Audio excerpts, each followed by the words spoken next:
Hi guys, welcome back to my channel. This is going to be the story of Nikitta and Kelsey May. I'm going to add Kelsey into it because for me personally, it was another death. It was a baby.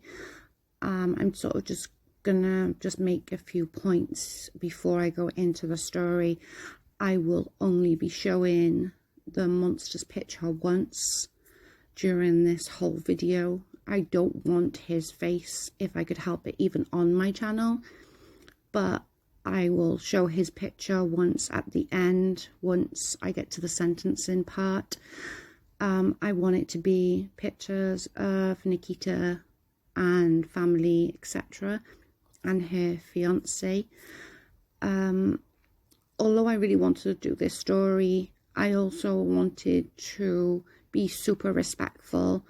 This is my hometown. This is where I'm born and bred, Newport. A lot of people I know personally know this family, so I want to make sure that it's done very, very respectfully. You know, my little sister knows Nikitta, or knew Nikitta, and I just hope that I can show and do it respectfully. So let's get into it. Nikitta was your average girl growing up. She was very much popular. She was very pretty. Everyone adored her. She was sort of, the popular girl, very much so. Also very much of a daddy's girl.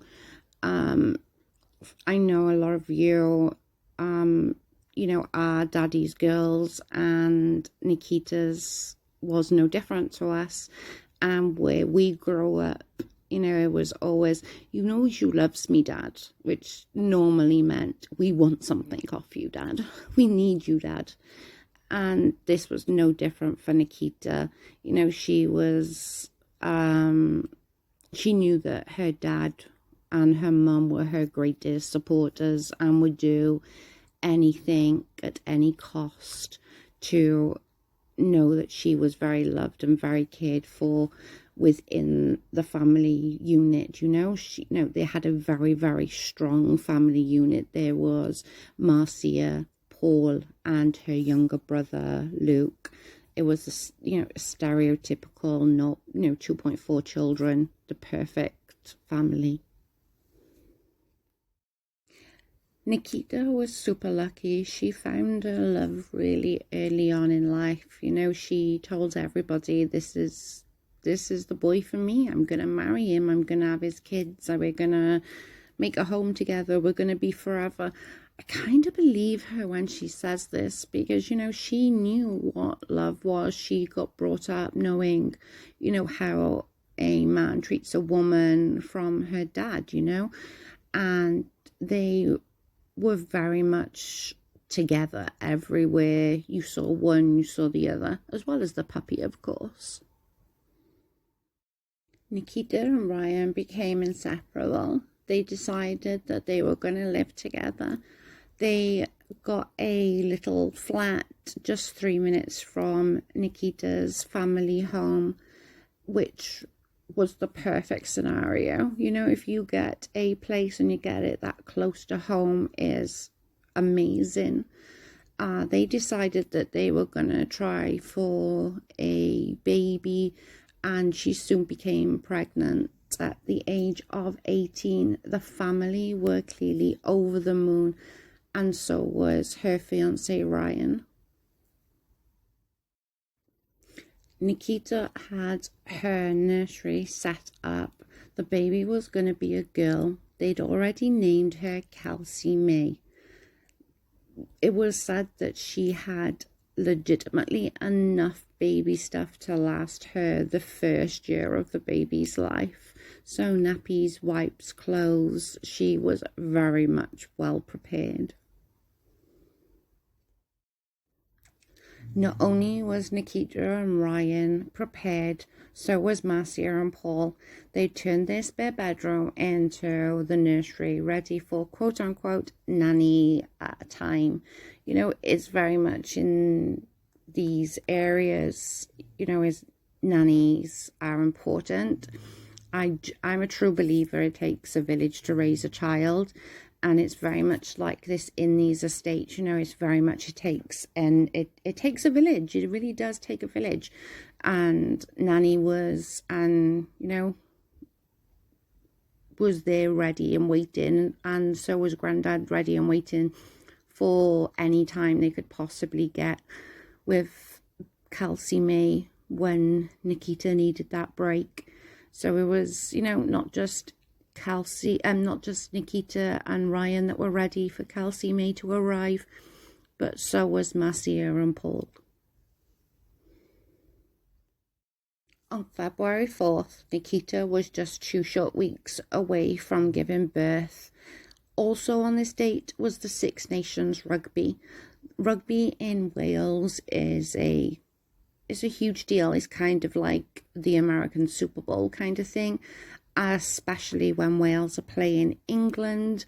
Obviously, Nikitta wasn't going to watch the game or be in the pub. She was just, you know, a couple of weeks from giving birth. I'm sure she was very uncomfortable and she stayed home. However, her fiance Ryan did go out that night. Ryan went out with his cousin, who is 10 years older than him. Ryan would call Carl his brother. They were very, very close. They became very, very close.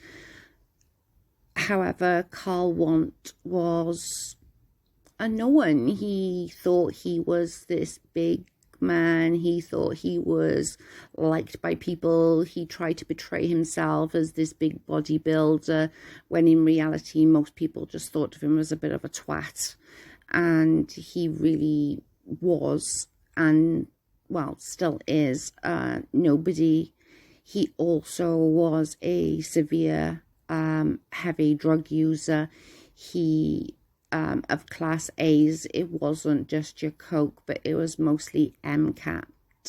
Now, MCAT, I'm not sure if any of you know what that is. It's also known as Meow Meow MDMA. It's a nasty, nasty drug. It's also claimed as, quote unquote, the party drug. I personally haven't had any sort of contact with anybody who has done this. You know, that drug sort of came out after my party days were well and truly over.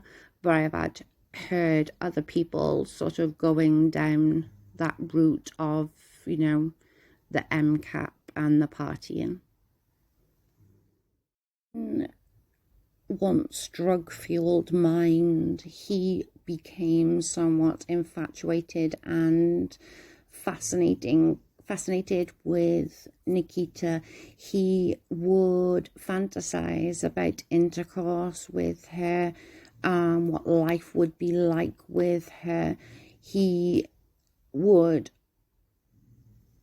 later would say stuff, you know, and make Nikitta feel very, very uncomfortable and very dirty. And of course, he didn't have a chance. This girl was, you know, Ryan was her life. But unfortunately, this guy, where fantasy and reality was concerned, was somewhat far between.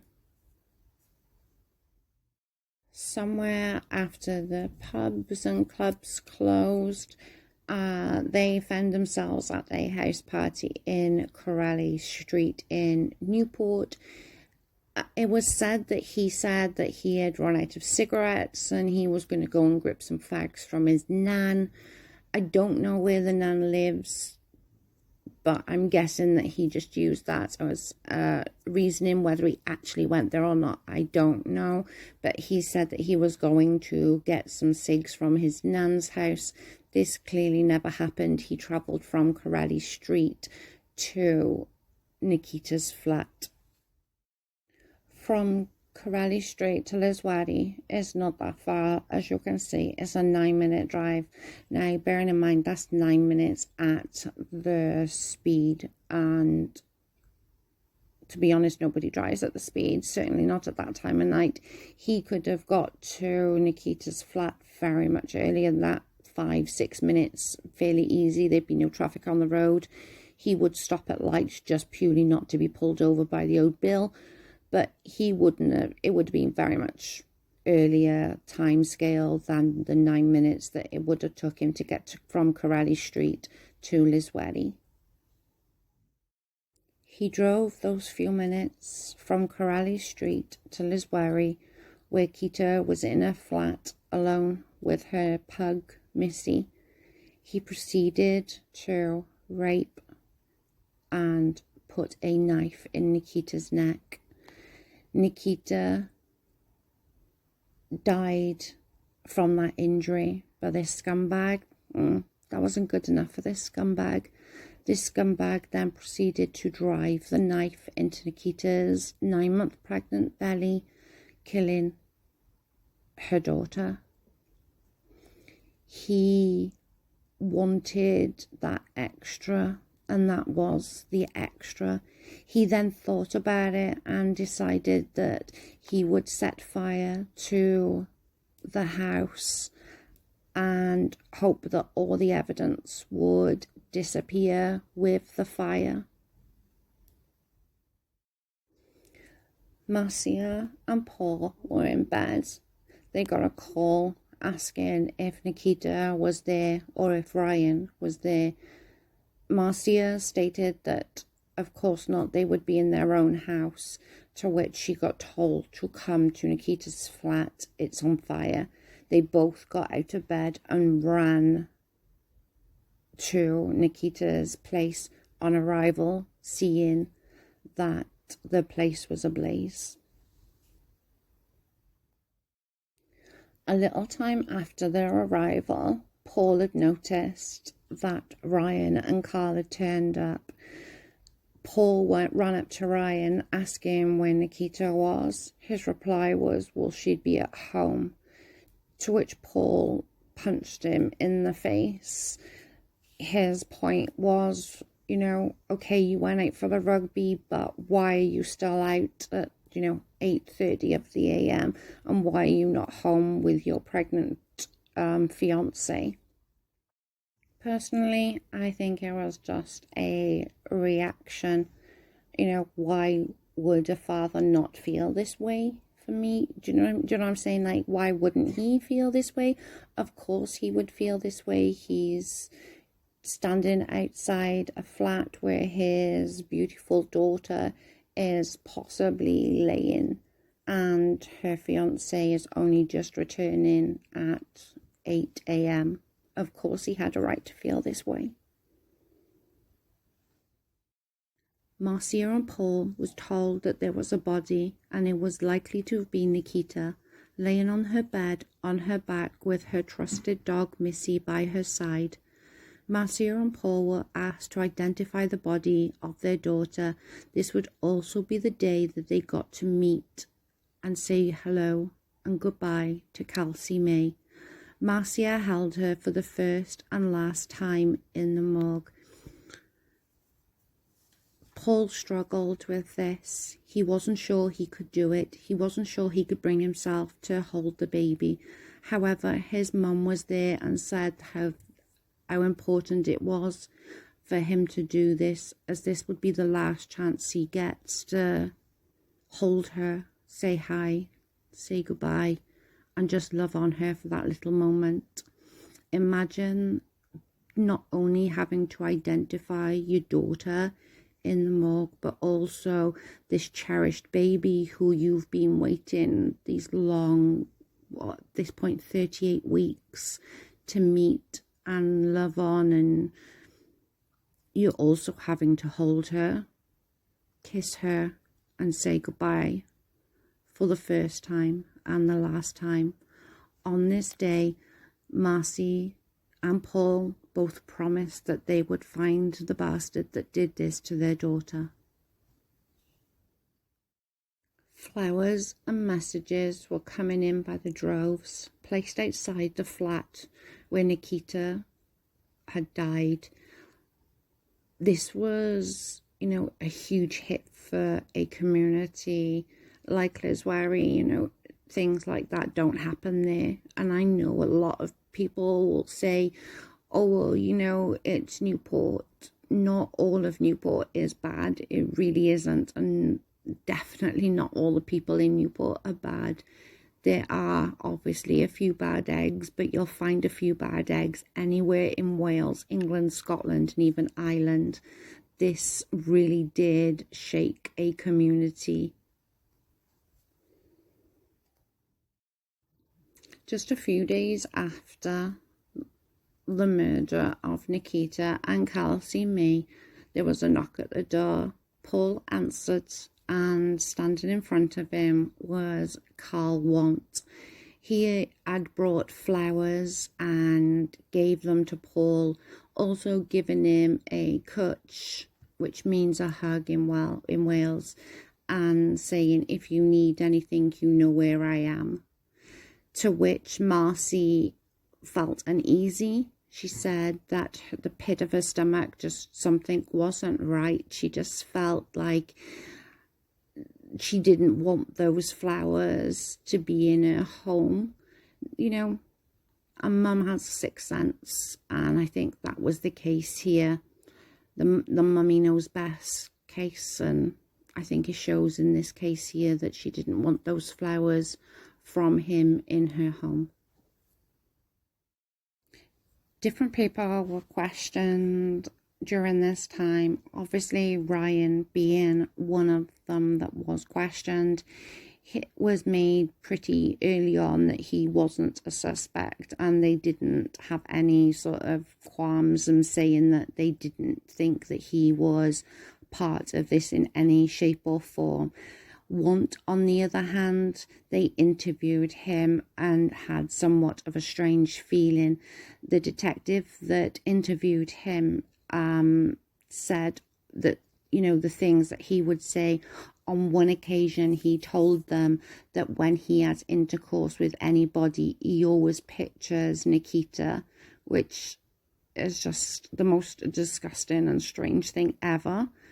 And this obviously made the police look more into him. During this time, obviously more DNA tests came back and swabs from Nikitta.